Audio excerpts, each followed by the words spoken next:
Jai Hind cadets and future officers, this is Siddharth. I welcome you to the online platform of Indore Defense Academy. So friends, आपका NDA और CDS दोनों examination Sunday को हो गए. I hope everyone was fantastic. Their paper was fantastic and they are getting the calls from their respective academies.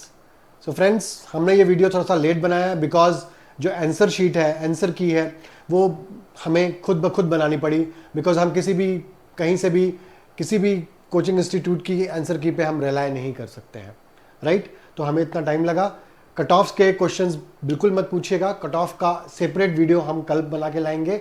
उसके लिए हमारी पूरी टीम रिसर्च कर रही है. Exact to exact cut off आपको इंदौर डिफेंस एकेडमी द्वारा दिया जाएगा. लेकिन मेरा सबसे बड़ा सजेशन यही रहेगा कि कितने भी नंबर आए हों, आप अपने एसएसबी की प्रिपरेशन स्टार्ट कर दीजिए, या एसएसबी में कम से कम अपने कोर सब्जेक्ट्स की प्रिपरेशन आप जल्दी से स्टार्ट कर दीजिए, जिससे एसएसबी में कोई भी प्रॉब्लम आपको नहीं आए. ओके, तो without any further delay let's get started with the analysis video of CDS 1 GS paper 2024. तो पहला क्वेश्चन आप पढ़ लीजिए फ्रेंड्स, थोड़ा सा जूम करके. Regarding the industrial revolution, so it was a change of a society from a rural and agricultural lifestyle to one in the which most people earned in their living in the industrial or secondary sector of the economy. बिल्कुल सही है ये. Second पे आते हैं.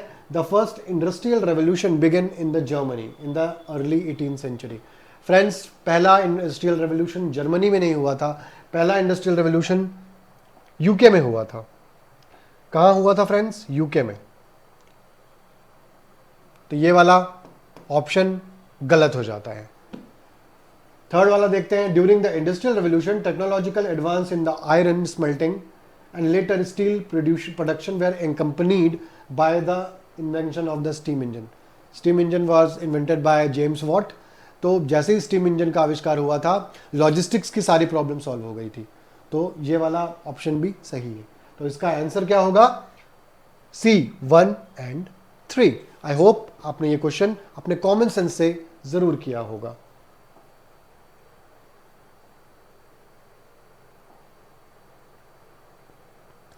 चलिए आगे बढ़ते हैं.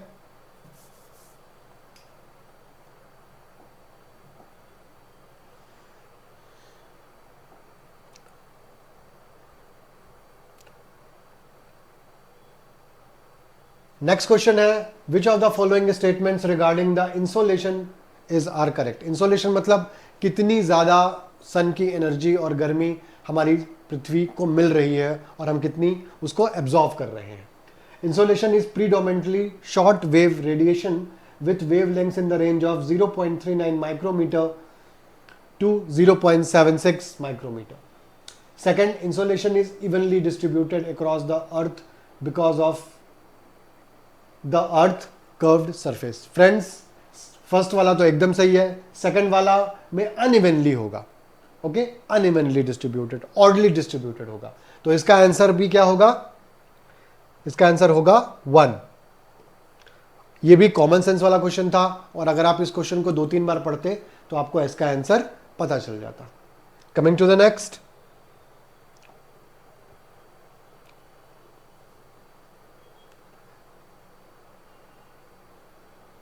ये ज्योग्राफी से क्वेश्चन है.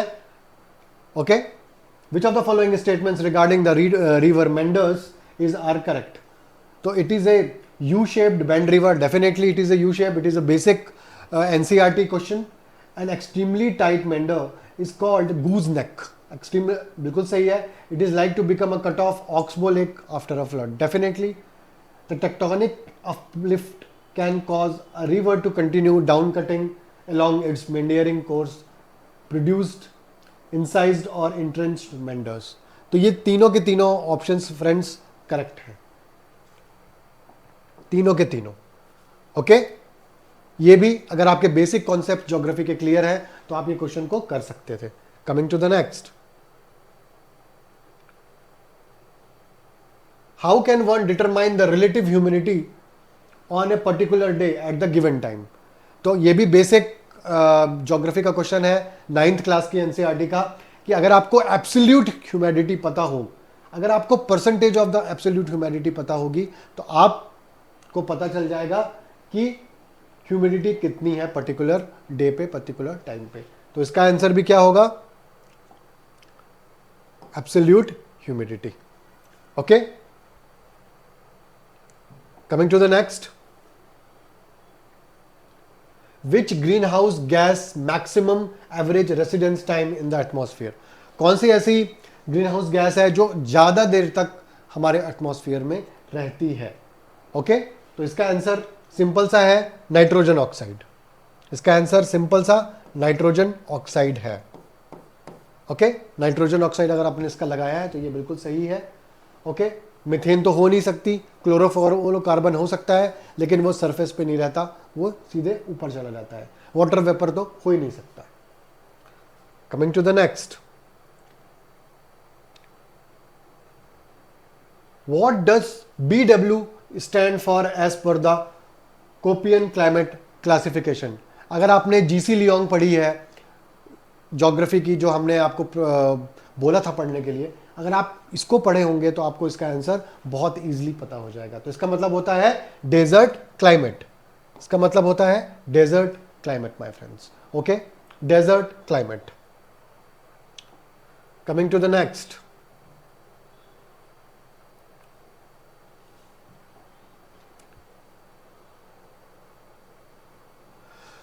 बहुत ही सरल क्वेश्चन है, 7th वाला। Which organisation publishes world wide list of endangered species? तो ICUN, ये तो बहुत ही बेसिक क्वेश्चन है और क्लास 10th की NCERT से उठाया गया है। तो इसका आंसर होगा A, the international union for conservation of the nature.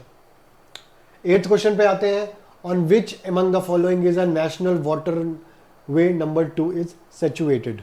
Okay, तो पहला वाला तो गंगा है, दूसरा वाला ब्रह्मपुत्र है। तो इसका आंसर क्या होगा? सी, द ब्रह्मपुत्र साडिया दुबरी। साडिया से लेकर के दुबरी पे है, और रिवर कौन सी है? ब्रह्मपुत्र। तो ये भी अगर आपने बेसिक कॉन्सेप्ट आपके सही है तो आप इसको अच्छी तरीके से कर पाएंगे।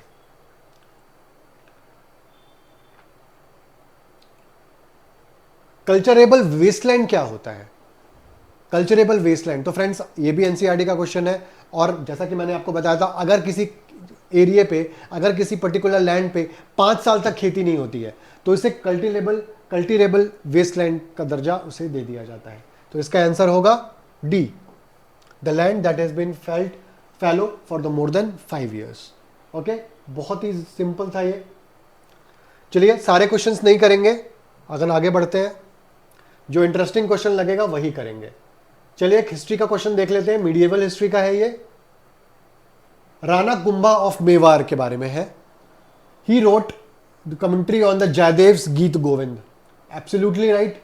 ही wrote 4 drama in which he said he made use of 4 provincial language. Third, he erected Kirti Stambh in the Chittor in the commentation of the victory over the Gujarat. Third वाला एकदम सही है फ्रेंड्स। ओके, फर्स्ट वाला भी सही है, एकदम सही है। थर्ड वाले में डाउट है, तो इसलिए इसका आंसर क्या होगा? इसका आंसर होगा सी, 1 and 2। ओके, चलिए एक और हिस्ट्री का क्वेश्चन देखते हैं। Who was the following Chola Kingas encouraged the Shailendra ruler of the Sri Vijaya, जो आजकल हम श्रीलंका को जानते हैं, to build a buddhist vihara? Buddhist vihara बनाने के लिए परमिशन किसने दी थी? तो as usual Rajaraja 1 Chola empire के। ओके, बहुत ही सिंपल था, अगर आपने NCERT पे गए हैं तो आपने के लिए बहुत ही सही था ये। 13 question, Who among following was not a court poet of Krishnadevaraya? Krishnadevaraya Tuluva dynasty के, विजयनगर एम्पायर के। ओके, तो कौन थे जो कोर्ट पोएट नहीं थे? ओके, कृष्णदेवराय के। ओके, तो it is Siddheshwara. It is Siddheshwara, Siddheshwara. Okay,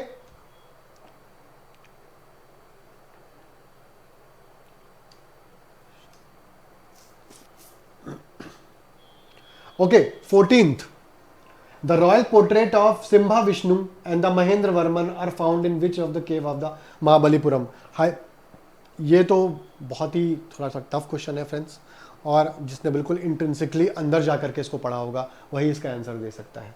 तो फ्रेंड्स इसका आंसर है Adivaraha cave, Adivaraha cave, Adivaraha cave. Okay, coming to the next.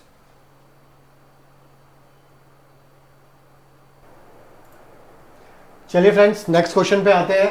How many following statements, how many of the following statements about the bhakti poet Namdev. Namdev याद है अपन एनसीईआरटी में किया था, Namdev means Maharashtra. He seems to have played in a part in the transmitting the southern bhakti to north India. बिल्कुल बिल्कुल ये गलत है फ्रेंड्स, क्योंकि ये वेस्टर्न इंडिया होना चाहिए यहाँ पे। Second, he was a rigorous monotheist and the opposite of the caste distractions. बिल्कुल डेफिनेटली फ्रेंड्स ये कास्ट के एकदम डिस्ट्रैक्शंस के अपोजिट थे, और ये मोनोएथीस्ट थे, एक ही सिद्धांत को मानने वाले थे। Third, he was a devout follower of the Kabir. No friends, Kabir से उनका दूर से दूर तक कोई संबंध नहीं था। तो इसका आंसर क्या हो जाएगा फ्रेंड्स? Option number 2। अगर आपने एनसीईआरटी अच्छी तरीके से की है माय फ्रेंड्स, तो आपको इस प्रॉब्लम को, इन क्वेश्चंस को करने में कोई भी प्रॉब्लम नहीं आई होगी, ठीक है ना। अगर आपको ये क्वेश्चन पेपर टफ तो है ही, लेकिन अगर आपको बहुत ज़्यादा ही टफ लग रहा है, इसका मतलब ये है कि आपने एनसीईआरटी को अच्छी तरीके से नहीं पढ़ा है। ओके, चलिए नेक्स्ट क्वेश्चन करते हैं, और इसके लिए हमारे हिस्ट्री के एक्सपर्ट अक्षय सर आएंगे।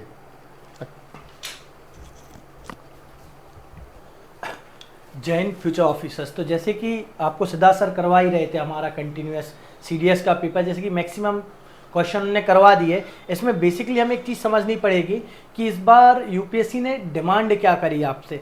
इस बार यूपीएससी ने अपनी बेसिक डिमांड को फॉलो करते हुए आपको प्रॉपर एनसीईआरटी दी है बिटवीन द वर्ड्स। कई बार आपने सिद्धार्थ सर को भी लेक्चर में सुनते हुए पाया होगा कि एनसीईआरटी कवर करो, बिटवीन द वर्ड्स कवर करो, और चीज़ों को कॉन्सेप्ट की तरीके से अंडरस्टैंड करो, ना कि सिर्फ फैक्ट रटो।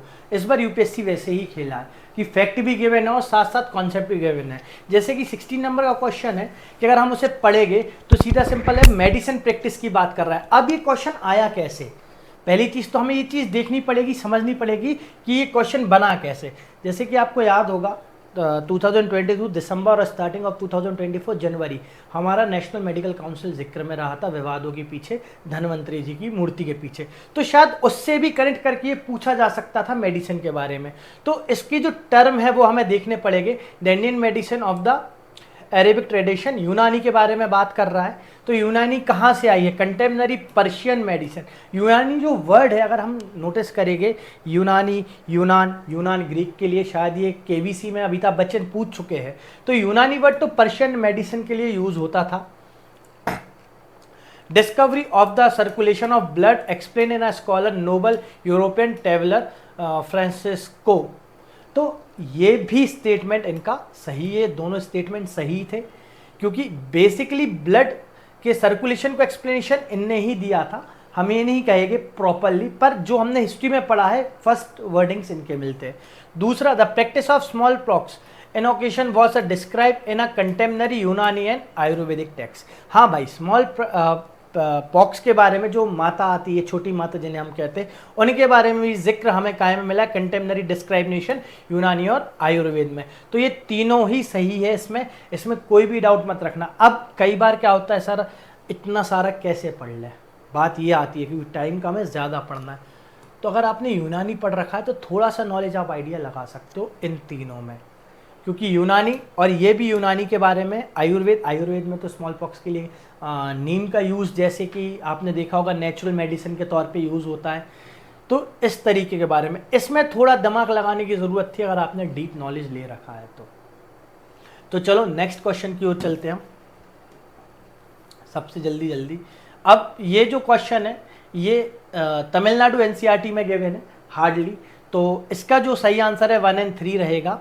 तो जो आप कर सकते थे, क्योंकि ये किसके बारे में पूछा जा रहा है, वीराशैविज्म के बारे में पूछना चाह रहा है ये आपसे कि वीराशैविज्म क्या होता है। तो अगर आपने तमिलनाडु एनसीईआरटी या प्रॉपर एनसीईआरटी कर रखी है हिस्ट्री की, ओल्ड एनसीईआरटी भी, तो वहाँ आपको ये टर्म देखने मिलेगा जो कि न्यू एनसीईआरटी में गिवन नहीं है। तो सी का करेक्ट आंसर रहेगा 1 और 3 रहेगा।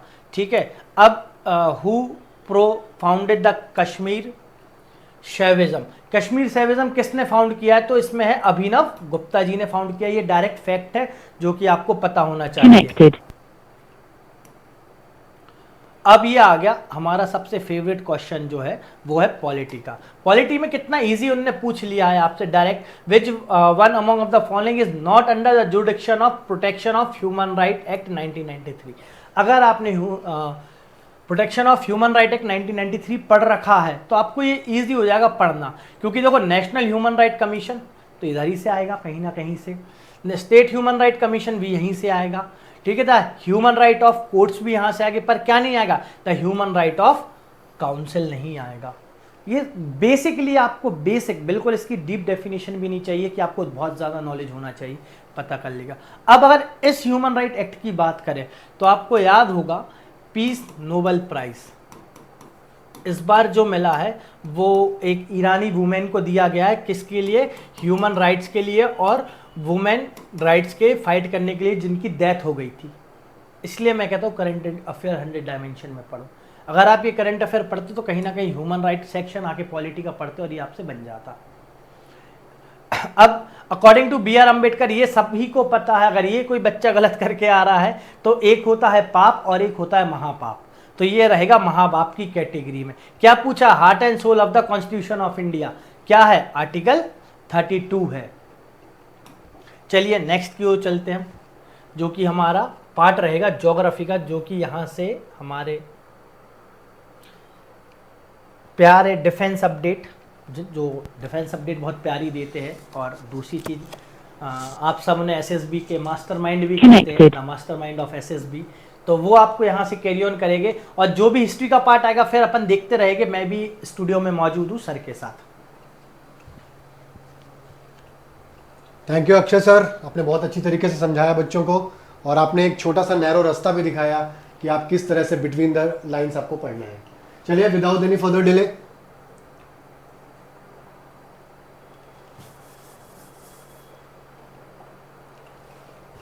which of the following statements regarding the continent of the Antarctica is or correct? Please अच्छी तरीके से आप स्टेटमेंट्स को पढ़िए। It has the highest average elevation as compare to the all other continents.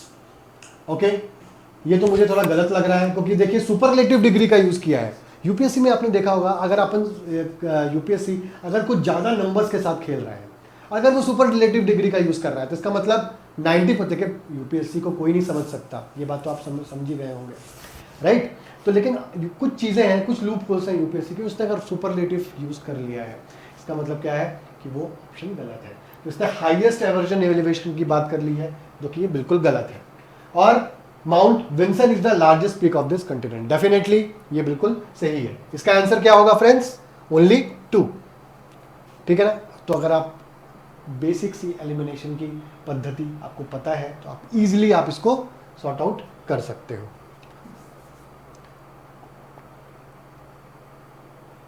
Which of the following biosphere reserve is spread over the 3 state in India? देखिए हम लोगों ने पढ़ा तो है 2 स्टेट्स का पढ़ा है, लेकिन 3 स्टेट्स का नहीं पढ़ा है, और ये सवाल थोड़ा सा ट्रिकी बना दिया है हमारी यूपीएससी ने।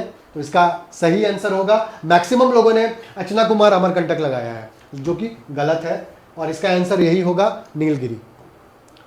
ओके, प्लीज अगली बार से इसको राउंड मत करके आइएगा। Next is which one of the following pairs is not correctly matched? Okay, Ramnagar wild life sanctuary Uttarakhand. देखिए फ्रेंड्स, ये बिल्कुल गलत हो गया। Ramnagar is not correctly match, ध्यान रखिएगा फ्रेंड्स, नॉट, ये नहीं पूछ रहा है। तो रामनगर वाइल्ड लाइफ सेंचुरी कहां पे है? जम्मू एंड कश्मीर में है। ओके, तो अपना आंसर क्या हो गया? 23rd हो गया।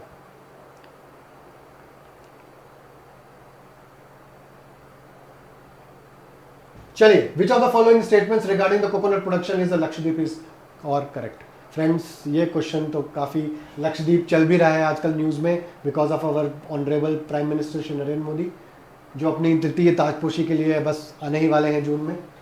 देखिए, लक्षद्वीप के बारे में इसके लिए रिसर्च में फ्रेंड्स बहुत टाइम लग गया। पहला बोल रहा है productivity per hectare is largest in India. Second, oil content in the nuts is the highest in the world. तो फ्रेंड्स, इसका आंसर क्या होगा? ये दोनों के दोनों आंसर एकदम सही है। ओके, प्रोडक्टिविटी अगर अपन देखे जाए, वैसे देखा जाए तो प्रोडक्टिविटी सबसे ज्यादा नारियल की आंध्र प्रदेश में है, लेकिन यहां पे पर हेक्टेयर की बात कर रहा है, दैट इज व्हाट, लक्षद्वीप। और इसमें जो ऑयल कंटेंट होता है वो सबसे ज्यादा पाया जाता है।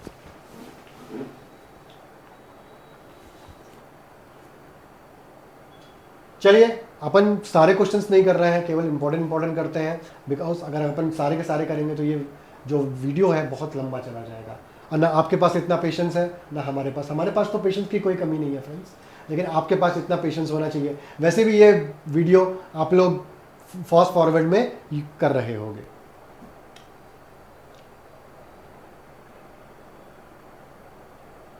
देखिए, ये बेसिक क्लाउड्स का क्वेश्चन है फ्रेंड्स। तो ये जितने भी कैरेक्टरिस्टिक्स लिखे हुए हैं वो कायरो कम्युलस क्लाउड्स के हैं। तो ये क्वेश्चन आपने डेफिनेटली रॉन्ग नहीं किया होगा।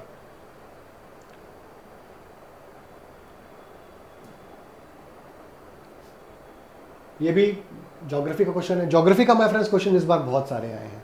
ओके, और आपने अगर ज्योग्राफी बिल्कुल डीप के साथ पढ़ी होगी तभी आपने क्वेश्चंस को कर पाए होंगे।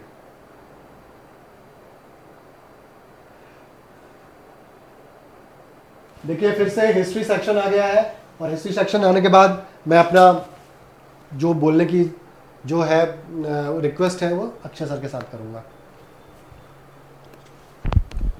चलिए, जैसे कि अभी जो क्वेश्चन है 29, which one of the following been important early Chola painting discovered by Brihadeshwara temple. Brihadeshwara temple की बात हो रही है, तंजौर इन 1931। तो बृहदेश्वर टेम्पल, अगर आपने अच्छे से चोला एम्पायर को पढ़ा है तो आपको एक चीज तो क्लियर हो गई होगी कि कहीं ना कहीं ये शिव से कनेक्टेड है। अब जब शिव से कनेक्टेड है तो किस टाइप का, अगर हम इसे एलिमिनेट करना चाहे तो बुद्धा गलत हो गया, यक्षी काली गलत हो गया, पार्श्वनाथ भी गलत हो गया। तो ऑप्शन क्या बचा? सिर्फ और सिर्फ ऑप्शन बी बचा, शिवा एज अ योगी, दक्षिणा मूर्ति। अब क्वेश्चन देखो यार, राम मंदिर बहुत ज्यादा टेम्पल जिक्र में रहा, अब डायरेक्ट राम मंदिर पे तुमसे क्वेश्चन पूछे तो क्या वो शोभा देगा? नहीं। तो आप एज अ इंडिया के टॉप मोस्ट एग्जाम में बैठ रहे हो एज अ लेफ्टिनेंट, और आपके अंदर 250 इंसान है जो अलग अलग इंडिया के ज्योग्राफिकल कल्चर से आ रहे हैं, जिनके कल्चर्स अलग है, जिनकी सभ्यता भी अलग है, तो आपको ये बेसिक नॉलेज होनी चाहिए। Consider the following statement about the initial development of railway in India by the britisher. ये सबसे प्यारा क्वेश्चन है यूपीएससी का, सबसे प्यारा।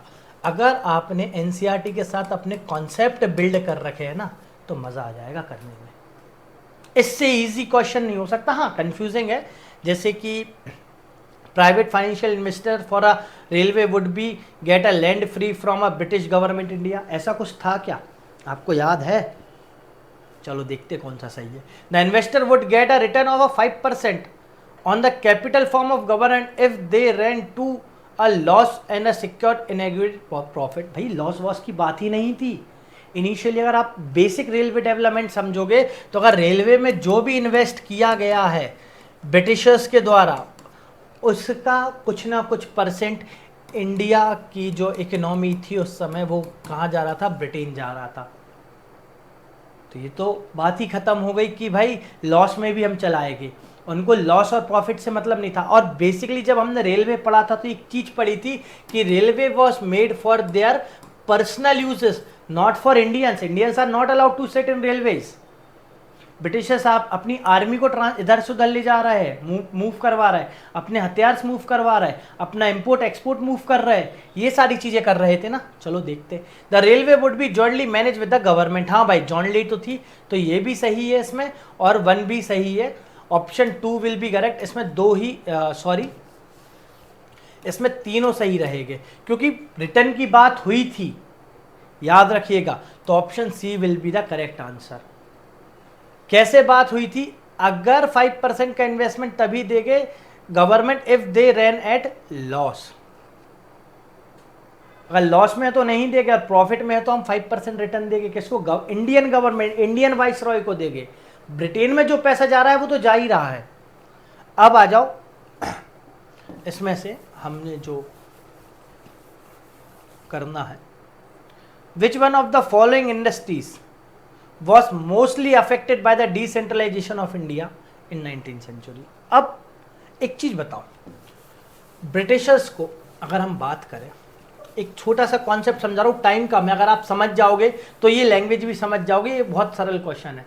डिसेंट्रलाइजेशन थ्योरी हुई, ड्रेन ऑफ वेल्थ हुआ, drain of wealth. Britishers India अपने ड्रेसेस लाए बना के, काहे के, कॉटन के बने हुए पैंट और शर्ट।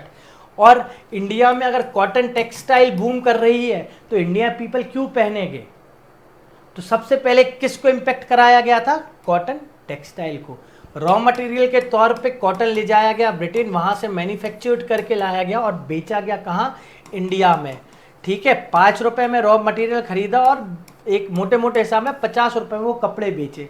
पर इसके साथ उन्होंने क्या किया, अगर इंडिया का गुड्स इंडिया में बिक रहा है तो उस पर टैक्सेस हाई कर दिए, जिससे जो कि बेचने वाले थे, जो ट्रेडिंग कम्युनिटी थी, उनने मजबूरी में आके किसके गुड्स बेचना चालू कर दिए? ब्रिटिशर्स के।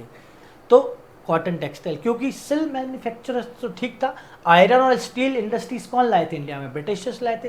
वुलन मैन्युफैक्चरर्स भी लिमिटेड था, पर सबसे बेस्ट क्या मिलता था इंडिया में? इंडिया का कॉटन। अब आगे चलते हैं हम यहाँ से, तो ये आ गया early face of national movement क्या था, ये तो आप सभी को पता होगा वैसे, तो इस पर उतना वेट अपन को नहीं करना है ना। पर Firoz Shah Mehta, Badruddin Tyabji other formed a Bombay presidency association. अब देखो इन्होंने क्वेश्चन कैसे पूछा, अगर बच्चे ने सिर्फ बॉम्बे प्रेसिडेंसी एसोसिएशन पढ़ा और ईयर याद कर लिया तो बाहर है। उनने क्या पूछा है भाई, किसने फॉर्म्ड की थी? Basic, stick to your basic. मैं आज भी वापस कह रहा हूँ, जैसे कि अभी आपने सदा सर क्या अभी सुना, स्टिक टू योर बेसिक, आपका जो बेस है उस पर स्टिक रहो। Surendranath Banerjee and his group planned a Indian national conference in Calcutta, बिल्कुल सही बात है। Hume decided to create a all India body as a rival above organism to give a vent to the grievance to the poor and marginalized Indian. AOU, All India Congress, या INC, Indian national Congress का घटक AU ने इसीलिए किया था क्योंकि वो मंच प्रदान करना चाहते थे गरीबों को और मार्जिनलाइज्ड इंडियंस को। साथ साथ वो मंच किसको देना चाह रहे थे? पॉलिटिकल पार्टीज को या पॉलिटिकल लोगों को। तो इसका जो करेक्ट आंसर है वो option C will be the correct answer, all will be the correct. क्यों? क्योंकि उस समय की ऑल इंडिया नेशनल कॉन्फ्रेंस कोई पार्टी नहीं थी, वो एक मंच था भारत की पूरी रीजनल पार्टीज को यूनाइट करने के लिए। क्योंकि हर बार ब्रिटिशर्स क्या कहते थे, हम इंडिया की भागदौड़ दे रहे हैं पर इंडिया यूनाइट नहीं है। अब आ जाओ, विच of the first commercial station, ये तो आपका करंट अफेयर से था, तो यहाँ से मुझे लगता है कि सिद्धार्थ सर को अपनी भागीदारी वापस लेनी चाहिए। और जैसा कि आप सब जानते हो कि कहीं ना कहीं कोई भी क्वेश्चन आ रहा है करंट से, तो मैं यहाँ से देता हूँ सिद्धार्थ सर के हाथ में भागीदारी। चलिए, once again thank you Akshay sir, बहुत अच्छी तरीके से उन्होंने बताया नेशनल मूवमेंट का अर्ली फेज। चलिए अब अपन नेक्स्ट देखते हैं, the giant metre wave radio telescope. Giant metre wave radio telescope, again ये एनसीईआरटी है लेकिन 11th की एनसीईआरटी से है। Giant metre wave radio telescope consist of multiple parabolic antennas. Multiple parabolic antennas, देखिए पैराबोलिक तो होता है, इसलिए उन्होंने 3 ऑप्शंस में आपको पैराबोलिक दिया है, फर्स्ट में, बी में और ये 4th वाले में। ओके, और इसका आंसर करेक्ट होगा multiple parabolic antennas. Coming to the next, which of the following first commercial space station.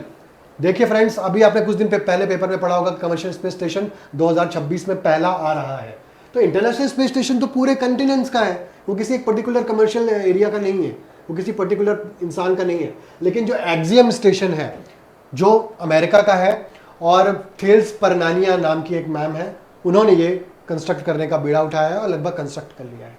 तो इसका आंसर होगा ए। 35th, which of the following is not a ferromagnetic material. Ferromagnetic मतलब उसमें हल्का सा भी क्या बोलते हैं लोहे का अंश, आयरन का अंश नहीं पाया जाता है। तो इट इज फेरिक, तो ये बिल्कुल ही दिखा रहा है फेरिक। आयरन तो होगा ही, कोबाल्ट में भी आयरन होता है, तो इसमें का आंसर क्या होगा? सिल्वर। चलिए सारे क्वेश्चंस नहीं करेंगे friends,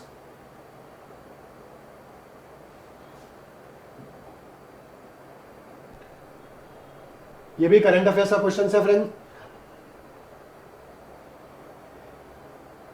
human rights, again human rights का एक क्वेश्चन आ गया, ये भी अपन इसको स्किप कर देते हैं। चलिए, इंटरनेशनल कोर्ट ऑफ जस्टिस, ये अपन ने किया था अपने क्लासरूम नोट्स में। इसका स्ट्रक्चर के बारे में पूछा है। The court consist of members where two members can not be a nationalist for the same state. ये चीज इंडिया के साथ हुई थी। Then general assembly and the security council process independently of one another to elect the members of the court. ये दोनों के दोनों एब्सोल्युटली सही हैं और ये दोनों के दोनों इंडिया के साथ एक्चुअली हो चुका है। इसी परिप्रेक्ष्य में ये क्वेश्चन आपसे पूछा है कि आप कितना करंट अफेयर्स से कनेक्टेड हो और कितना नहीं हो। भूनिधि विस्ता, ये भी अपने करंट अफेयर्स के क्वेश्चंस है।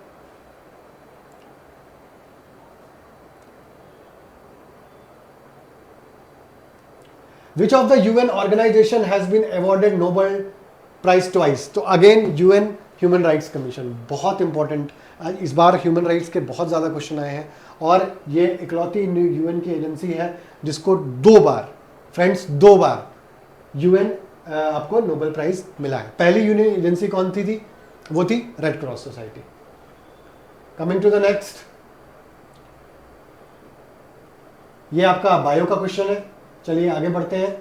विच cells in the human body have no nucleus? ये तो बहुत ही सरल है और बच्चों का क्वेश्चन है। आपने पढ़ा होगा कि रेड ब्लड सेल्स में, आरबीसी में बिल्कुल भी क्या बोलते हैं, न्यूक्लियस नहीं होता है। तो ये बच्चों का खेल है। अगर आपसे ये क्वेश्चन नहीं बना तो प्लीज आपको वापस से एनसीईआरटी अच्छी तरीके से पढ़नी पड़ेगी। The use of plastic has led to the number of environment related problems. For this which one of the following statement is correct? तो पहला वाला ही करेक्ट है, दे आर नॉन बायोडिग्रेडेबल। देखिए, पॉलीथीन्स में भी, प्लास्टिक्स में भी अलग अलग स्टेजेस होती है। अगर कोई भी पॉलीथीन 40 माइक्रॉन से कम की है तो वो बायोडिग्रेडेबल होगी। 40 माइक्रॉन्स उसकी यूनिट होती है। Microns is a unit of plastic. तो अगर वो 40 माइक्रॉन से कम की है तो वो बायोडिग्रेडेबल होगी। अगर उससे ज्यादा की है तो बायोडिग्रेडेबल नहीं होगी। Micro body found in the to be present in the plant and animal cell contain, simple सी बात है, जितने भी माइक्रो बॉडीज हैं जो प्लांट में और एनिमल सेल्स में पाई जाती हैं वो एक्चुअली कहलाती क्या है? वो एंजाइम्स कहलाते हैं, जो हम दवाइयों के तौर पे लेते हैं, जो हमारी बॉडी की डेफिशिएंसी को दूर करता है, वो भी एंजाइम्स ही होता है। चलिए आगे बढ़ते हैं। सलाइवा में एंटी बैक्टीरियल एंजाइम पाया जाता है जो कार्बोहाइड्रेट को तोड़ देता है। बच्चों का है एकदम ये क्वेश्चन, इसको लाइजोजाइम्स कहते हैं हम लोग। ओके, तो बहुत ही सरल था और ये बहुत ही इजीली आपने शायद रिकॉल भी कर लिया होगा। अंडरग्राउंड स्टेम और the modified stem of the plant. Modified stem, underground stem की बात कर रहे हैं तो सबसे पहले आ जाएगा आपका आलू, फिर आ जाएगा आपका ओनियन मतलब प्याज, और हो जाएगा गार्लिक। तो ये तीनों चीजें हमारे किचन में 100% पाई जाती हैं और ये तीनों की तीनों चीजें मॉडिफाइड स्टेम होती हैं और जमीन के अंदर पाई जाती हैं।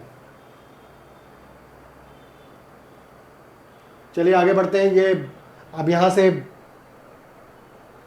इकोनॉमी का चालू हो गया है और अपन इसको स्किप कर देते हैं बिकॉज अगर अपन इसको क्या बोलते हैं करने जाएंगे, लेकिन कुछ क्वेश्चंस जो बहुत इंपॉर्टेंट है और आपके आने वाली एग्जाम्स में ये वापस से रिपीट हो सकते हैं, इसके कॉन्सेप्ट आपको अक्षय सर बताएंगे। Please sir. Akshay sir. Thank you Siddharth sir. जैसे कि आपने इकोनॉमी की फिर से भाग दौड़ दी, जैसे कि अभी सर ने क्वेश्चन करवाया था आपको ये मॉडिफाइड स्टेम, ये क्वेश्चन बना कैसे? एकदम से नहीं बना। ये दिसंबर में हमने ऑनियन बैन किया था, मार्च 2024 तक एक्सपोर्ट, ये वहाँ से आया है तो ऑनियन जिक्र आ गया है।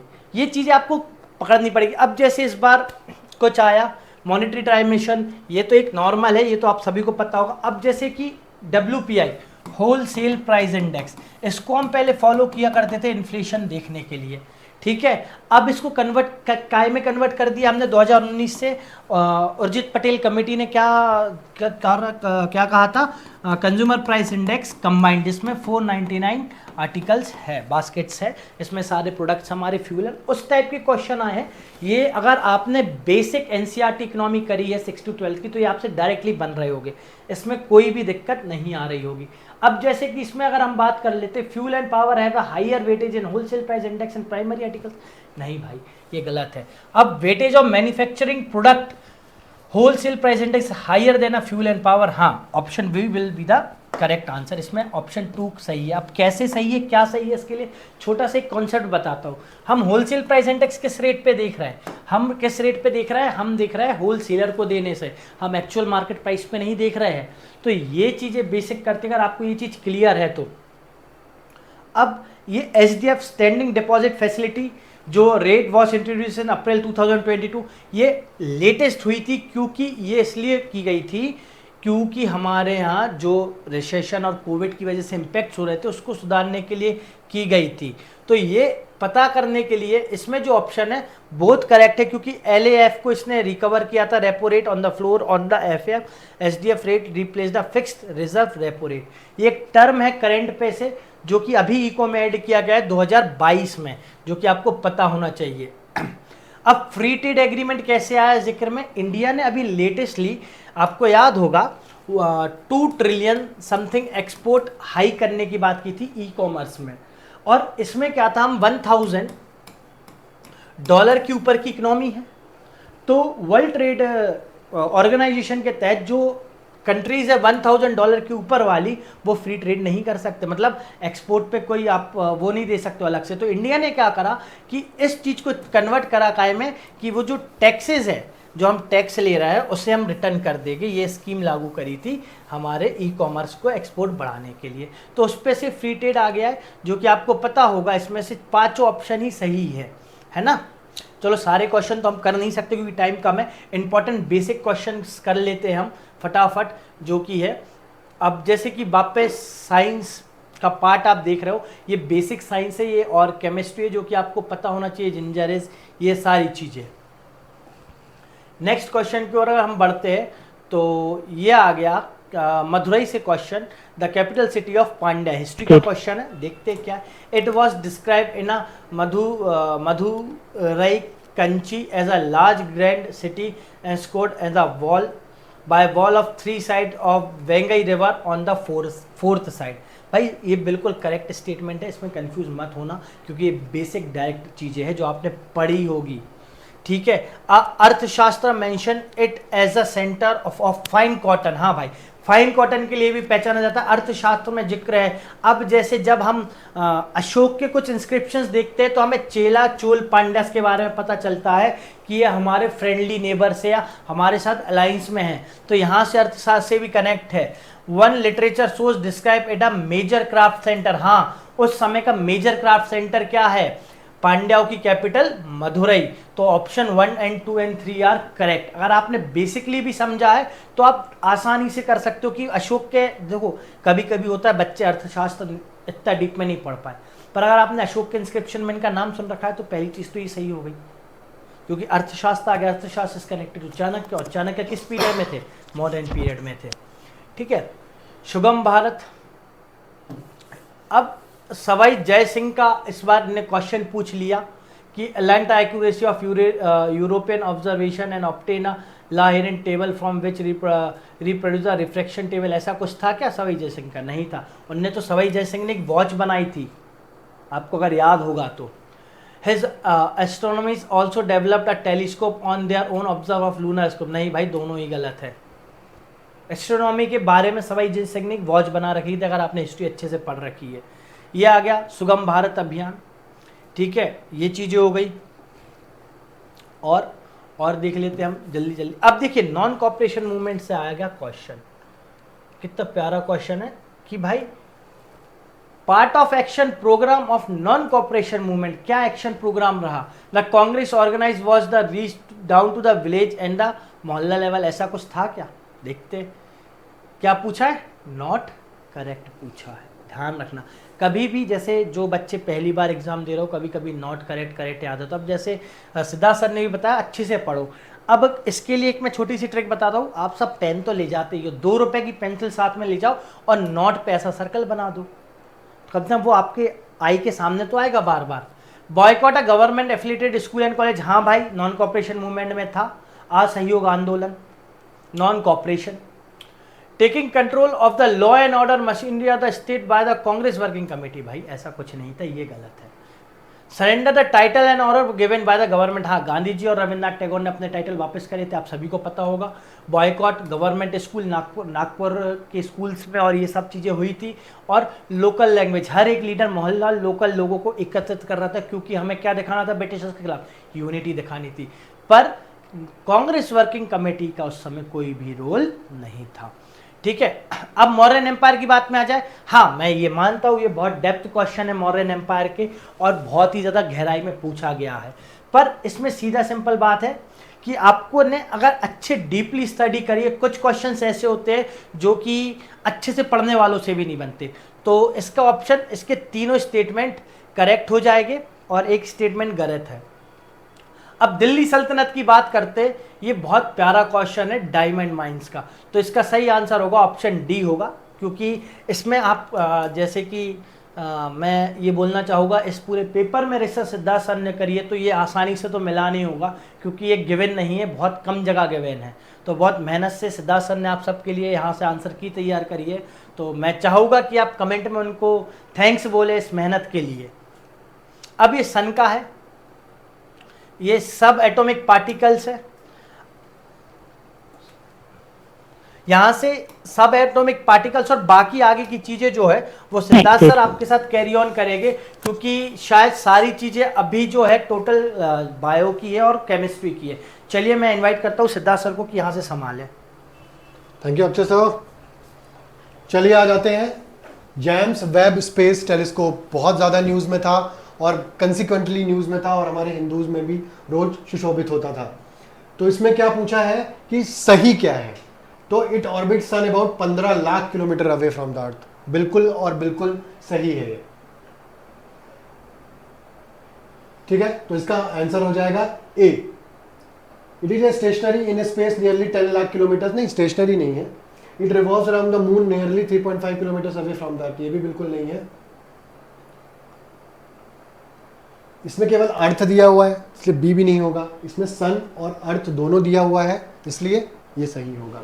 नेक्स्ट पे आ जाते हैं, which of the following are the subatomic particles. तो ये चारों के चारों my friends subatomic particles होते हैं, क्योंकि इलेक्ट्रॉन्स भी सब एटॉमिक है, प्रोटॉन भी है, न्यूट्रॉन भी है और मुऑन भी है। गलती से इसमें 1 और 2 और 3 दिया हुआ है, नहीं, जबकि इसका आंसर होगा 1 2 3 4।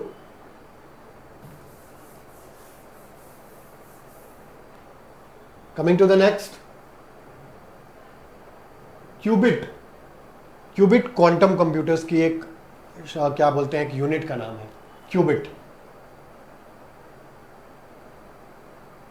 फोटो 51 सिंपल सी बात है, सी ऑफ ट्रैंक्विलिटी भी आपको मैंने बताया था, जो कि मून में है, और उसी का एक पार्ट है जो मून का बहुत बड़ा क्रेटर है। हो सकता है बहुत पहले कोई एस्ट्रॉइड आकर के मून से टकराया हो और ये क्रेटर बन गया हो, तो उसको फोटो 51 कहा जाता है हमारे एस्ट्रोनॉमी की दुनिया में। The rest mass of Higgs boson is estimated to be close 1100 GeV। ठीक है ना, देखिए ये बहुत ही कम हो गया, 0. MeV, तो बहुत ही कम हो गया, तो ये तो ऑप्शन से पहले ही एलिमिनेट हो गया। 1000 GeV, ये भी बहुत ज़्यादा है, ये भी ऑप्शन से ऑटोमेटिकली एलिमिनेट हो गया। और 1000 में और 900 में ज़्यादा फर्क नहीं होता है, ठीक है ना, तो ऑटोमेटिकली हम ये तीनों के तीनों ऑप्शन से एलिमिनेट कर देंगे। अगर अपन को नहीं भी आता है तो 100 GeV हो जाएगा। हिग्स बोसॉन आपको मालूम होगा स्विट्जरलैंड में है, गॉड्स पार्टिकल के लिए, और जो उसमें एक्सीलेटर गया हुआ है माय फ्रेंड्स, वो इंदौर में बने कैट से गया हुआ है। ठीक है ना, तो वी आर प्राउड इंदौरीज कि हमारे यहाँ का एक्सेलरेटर हिग्स बोसॉन की जो प्रयोगशाला है वहाँ पे यूज हो रहा है। Coming to the next, which of the following correctly describe the principle of working of the atomic clock. तो एटॉमिक क्लॉक की अगर बात हो रही होगी तो इसमें से रेजोनेंट फ्रीक्वेंसी और रिडूडियम एटम का अगर अपन जब भी यूज करेंगे तो वो सिंपल सी बात है एटॉमिक क्लॉक में आ जाएगी। ये बहुत ही इन डेप्थ क्वेश्चन था, और ये तो यूपीएससी लेवल का, यूपीएससी सीएससी लेवल का ये क्वेश्चन था। चलिए आगे बढ़ते हैं। चलिए बहुत बड़े बड़े क्वेश्चंस हैं, आगे अपन बढ़ते जाते हैं। चलिए एक बहुत ही बेसिक सा क्वेश्चन आ गया है। Which among the following filed the writ petition that led to the famous verdict of the supreme court of India recognising the right to privacy as a fundamental right. तो friends PN Bhagwati को तो आपने PIL के बारे में सुना होगा कि पीआईएल जो इंट्रोड्यूस हुई थी वो जस्टिस भगवती के नाम पे हुई थी। रोहिंटन फाली नरीमन ये तो अभी कुछ समय पहले रिटायर हुए हैं। इसका सही आंसर है केएस पुट्टा स्वामी। इन्होंने ही बहुत बड़ा फैसला दिया था right to privacy at the fundamental rights. वो आपको पता होगा कि ये टेलीकॉम कंपनियां हमारा पर्सनल डेटा चुरा लेती थी और उसका यूज़ गलत तरीके से करती थी, इसके लिए ये केस डाला गया था और हमारे जस्टिस केएस पुट्टा स्वामी जी ने इसको हमें राइट दिया था कि प्राइवेसी हमारा राइट है। प्राइवेसी एक्चुअली इस इंटरनेट की दुनिया में कुछ भी प्राइवेसी में नहीं है, लेकिन स्टिल हम अपने राइट की मांग कर सकते हैं। 42nd अमेंडमेंट से तो हमेशा क्वेश्चन आता है। Liberty of thought expression and belief was substituted by the liberty of thought expression belief and worship. ये तो गलत लग रहा है। The expression unity of nation was substituted by unity of the dignity of the nation. ये एकदम सही है। ये भी पॉलिटी का ही क्वेश्चन है, इसको पढ़ने में बहुत टाइम लगेगा, आगे बढ़ते हैं। The 7th edition of the Indian ocean conference, ये ऑस्ट्रेलिया में फ्रेंड हुई थी, पर्थ में। ओके कई सारे लोग ने लगा दिया होगा न्यू दिल्ली, पर नहीं, न्यू दिल्ली में नहीं हुई थी। ओके न्यू दिल्ली में होने वाली है लेकिन अभी हुई नहीं है। तो ये अभी कहाँ हुई थी? ऑस्ट्रेलिया के पर्थ में।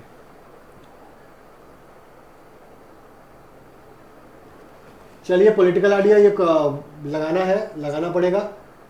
इसका आंसर है ए, आप लोग लगा लीजिएगा। Second, which of the following author is the, ये देखिए ये अपन ने इंदौर डिफेंस एकेडमी की वीडियोस में भी किया होगा। 4 stars of the destiny in autobiography. Maximum लोगों ने फ्रेंड्स इतनी बड़ी गलती कैसे कर दी कि उन्होंने सैम मानेकशॉ लगा दिए। वो सैम मानेकशॉ इसलिए लगा दिए कि अभी भी मूवी रिलीज हुई थी तो हो सकता है इसमें उन्होंने ये वाली लिखा होगा, लेकिन नहीं, ये किसने लिखा है? जो हमारे इसके पहले के जनरल थे MM नरवणे साहब ने। ठीक है ना। 4 स्टार्स क्यों लिखा है? क्योंकि जो आर्मी का जनरल होता है वो हमेशा 4 स्टार होता है। ओके तो इसका आंसर होगा MM नरवणे।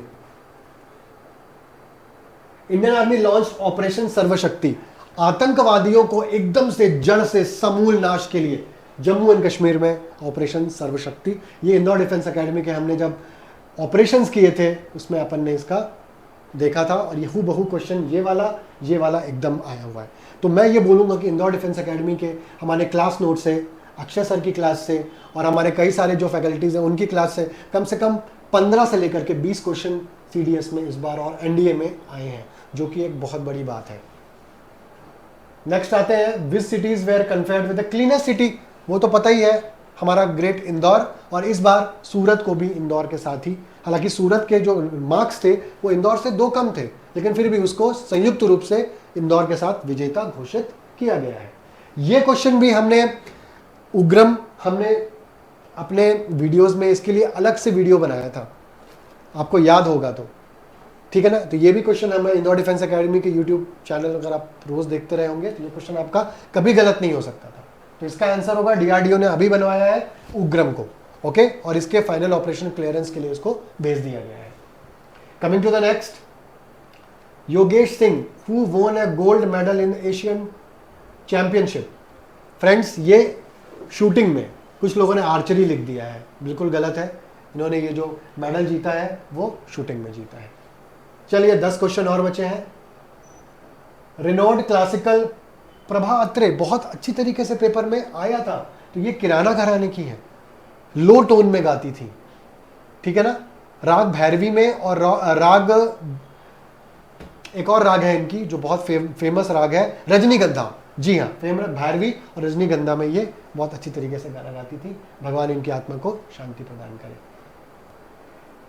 फ्रेंड्स ये क्वेश्चन भी हमारे इंदौर डिफेंस एकेडमी के एक्सक्लूसिव स्टडी मटेरियल और वीडियोस से आया है। इंडिया के पहले कमांडर इन चीफ कौन थे? देखिए अगर अपन कंप्लीटली इंडियन की बात करें तो वो होगा KS महाराजा राजेंद्र सिंह जी, लेकिन इसका आंसर ये नहीं है। डायरेक्ट ब्रिटिश जब आर्मी थी उससे जब इंडियन आर्मी हुई तो जो KM करियप्पा थे उनको इंडियन आर्मी का पहला चीफ बना दिया गया, ठीक है ना।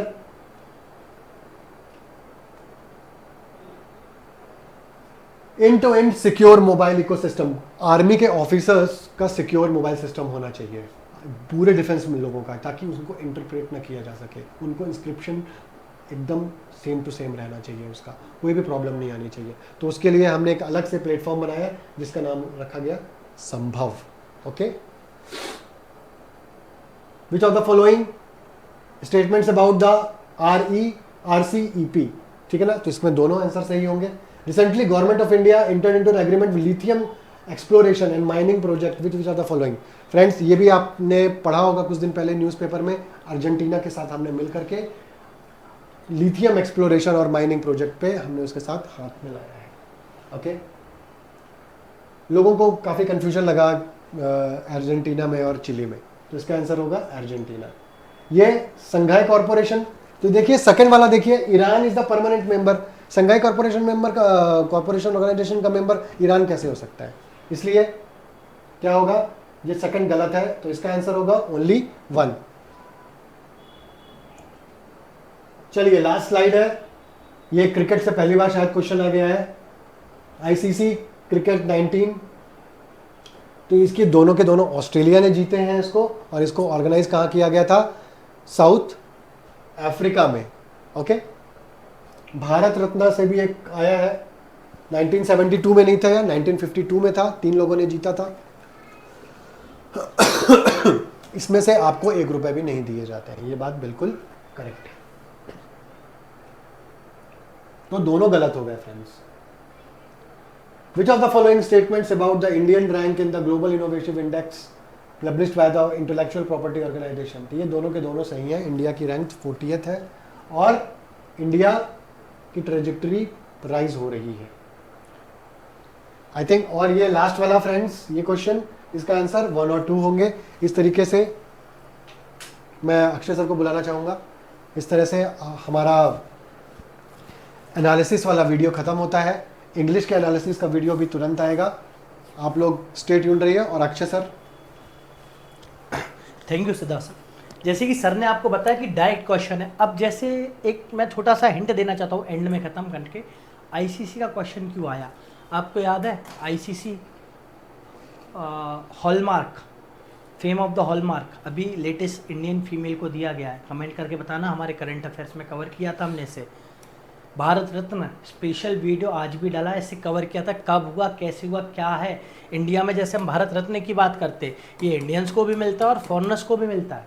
पहली फॉरेनर्स कौन थी, मदर टेरेसा, ध्यान रखना, ये डिस्कस किया था अपन ने। ग्लोबल इनोवेशन इंडेक्स, ये हमने डिस्कस किया है करंट अफेयर्स में।